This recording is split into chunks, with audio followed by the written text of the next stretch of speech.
Hi, it's Paul, and thanks for taking a minute out to join me.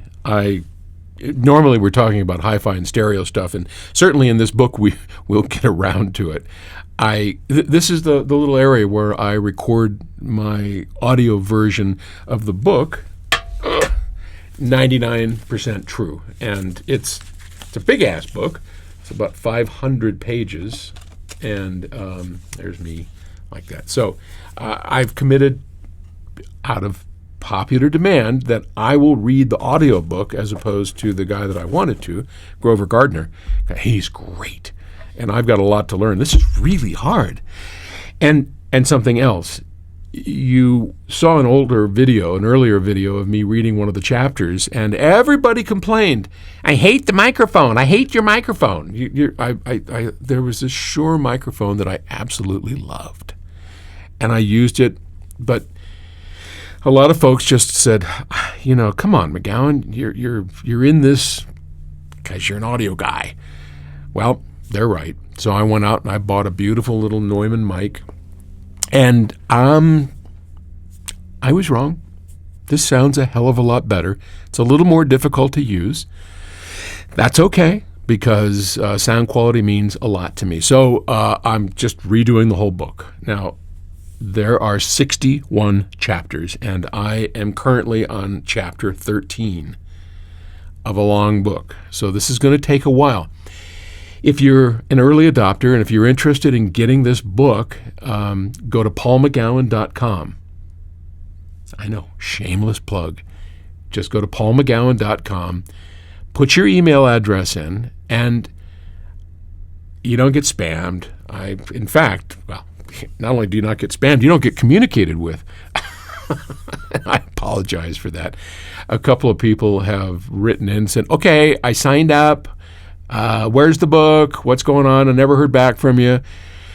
And yeah, I apologize. You didn't hear back from me, because even though I've asked people to sign up on their email if they want to be early adopters and be the first to get a crack at the book, whether it's the audiobook, the Kindle, or whatever, I don't spam people. I don't send emails out.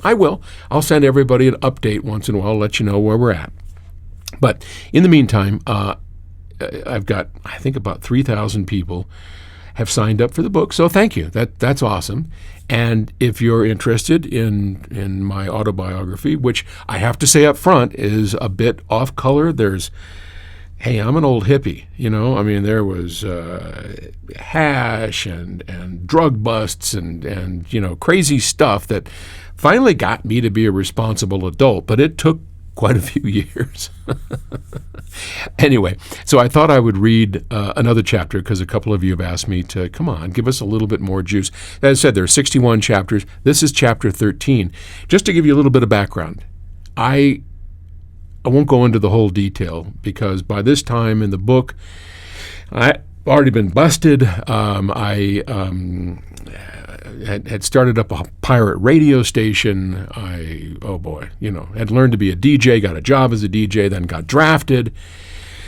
Did not want to go to Vietnam. This is 1969, at the height of the Vietnam War. And the last place in the world I wanted to be was Vietnam. And everybody, nearly 500,000 troops went to Vietnam. And at the time I got drafted, there was no lottery. You went in the Army or you went to prison. Those were the two choices.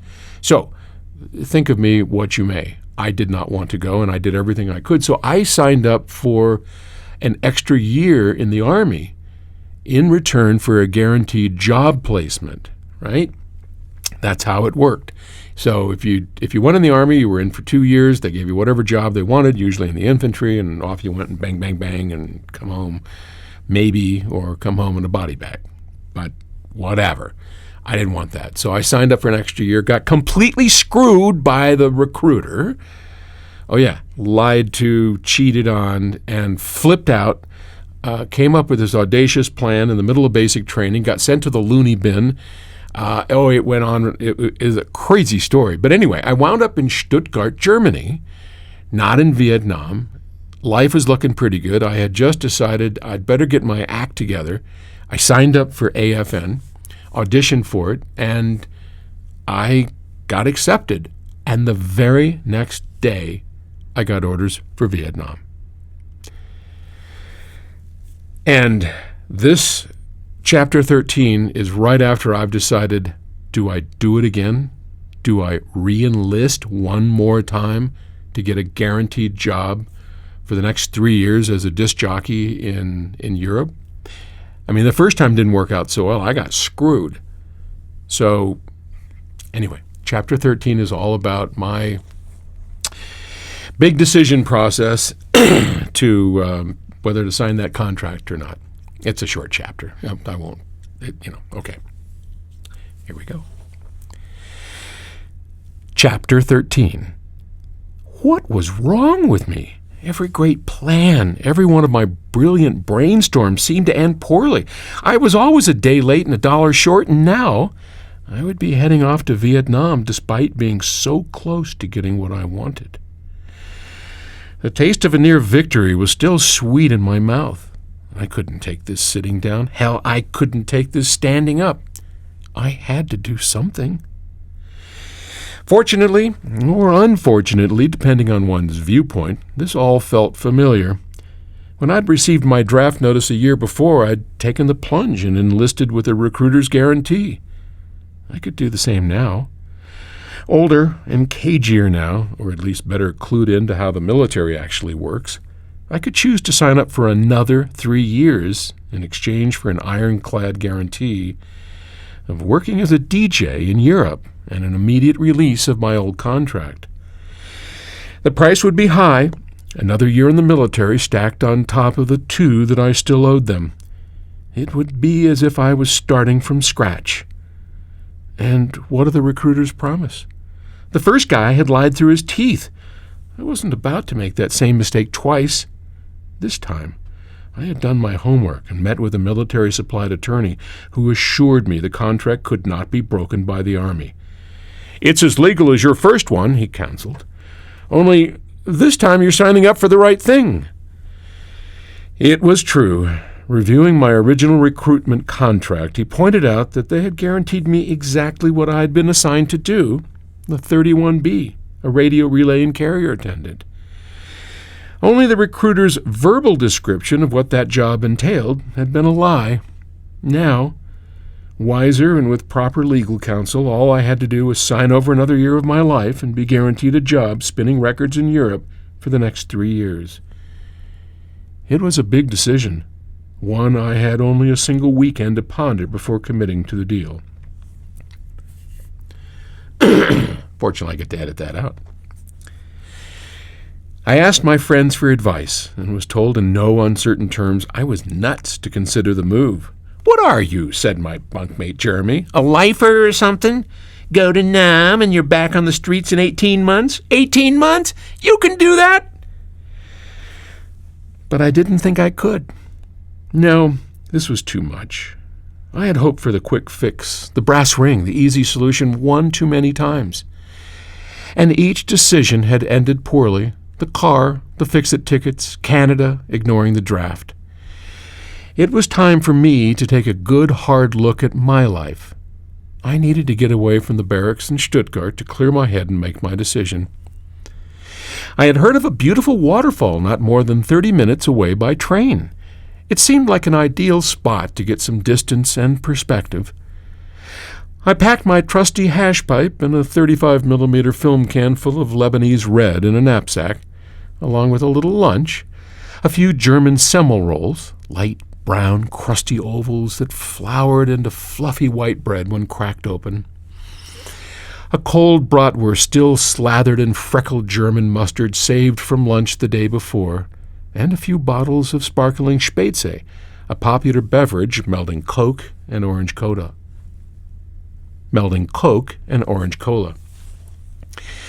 Soon I was on the train heading south to Bad Urach.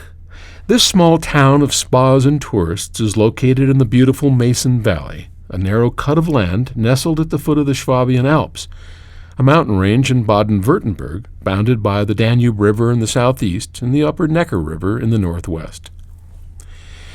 Summer was nearing its end, yet in this lush valley, the carpet of yellow rapeseed flowers was just beginning to falter. In its place, bright green underbrush anxiously waited its turn. Alongside the train's tracks was the Brulbach, a meandering stream nourishing bright green moss clinging to a bed of limestone. Bad Urach was right out of a picture book of quintessential German towns. It was a lovely little village that couldn't have been more than a few streets big. Its buildings were plaster white, trimmed in brown inlaid wooden patterns and capped with steep tall red roofs. And everywhere there were tourists taking pictures and ogling at the sights of this tiny burg. But I had come here to get away from it all, to sit high atop a mountain and figure out my next move. I traipsed past the village spa center where tourists and locals frolicked in the warm volcanic waters and refreshed themselves with strong-scented mineral-infused vapors. None of them seems to have as heavy a burden weighing them down as I did.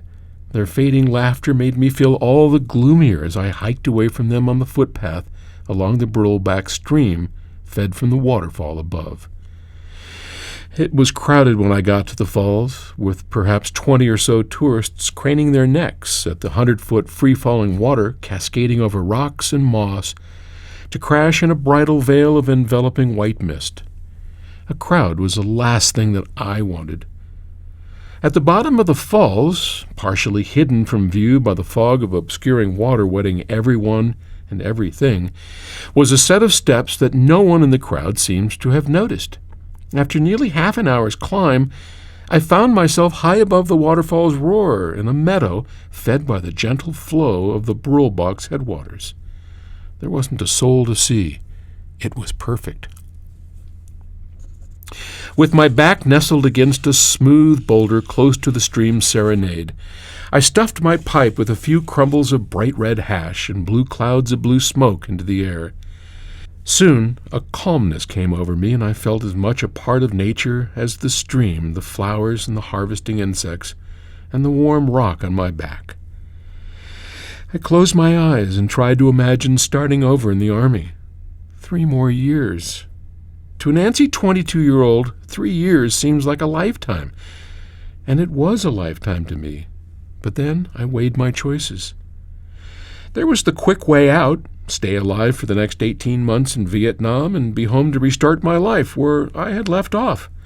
A broke DJ trying to figure out what the hell I was going to do and where I was going next. Or make the investment of another 3 years and graduate from this prison sentence with high marks and radio experience at one of the largest networks in the world. When I thought of it that way, it didn't seem quite so bad.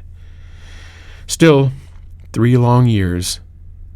I ran the problem again, looked at it every way from Sunday, and kept coming back to the same conclusion. I wasn't going to listen to my friends. I would make my own decision, and perhaps for the first time in my life, I wouldn't take the easy way out. I would invest the time, and I would make it work. I hated that decision. But I knew I couldn't keep making the same mistakes over and over again, and so there, high atop a mountain in Germany, I stared up at the azure sky and made my decision. No more quick fixes. No more brass rings to grab. No more shortcuts. I would man up, take my licks, and invest the next 3 years of my life as a disc jockey for Uncle Sam. My few Army friends were horrified. They called me a traitor, a lifer, a sucker for giving in to the military, which we all hated for having robbed us of our freedom. They all thought I'd taken the easy way out, which was exactly the opposite of what I knew to be true. On my last day at Patch Barracks, not one person I knew said goodbye or even met my eye. I was an untouchable. This depressed me because I was more than a little afraid that they were right. But by then, I'd already signed the papers. The Army's contract cut both ways. They couldn't welch on the deal, and once I signed it, I couldn't get out of it. I hoped this move would turn out better than my previous disasters. At least I now had hope again. All right, there you go. Chapter 13. If you're interested in signing up for the book, no obligation. Just put your email address in, paulmcgowan.com. Talk to you later. Bye.